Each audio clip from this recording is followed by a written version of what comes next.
جو لوگ کافر ہیں یعنی اہل کتاب اور مشرک وہ کفر سے باز رہنے والے نہ تھے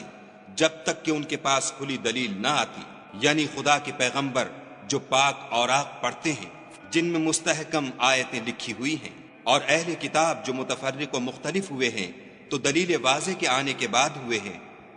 اور ان کو حکم تو یہی ہوا تھا کہ اخلاص عمل کے ساتھ خدا کی عبادت کریں اور ایک سو ہو کر، اور نماز پڑھیں اور زکوٰۃ دیں، اور یہی سچا دین ہے۔ جو لوگ کافر ہیں یعنی اہل کتاب اور مشرک وہ دوزخ کی آگ میں پڑیں گے اور ہمیشہ اس میں رہیں گے، یہ لوگ سب مخلوق سے بدتر ہیں۔ اور جو لوگ ایمان لائے اور نیک عمل کرتے رہے وہ تمام خلقت سے بہتر ہیں، ان کا صلہ ان کے پروردگار کے ہاں ہمیشہ رہنے کے باغ ہیں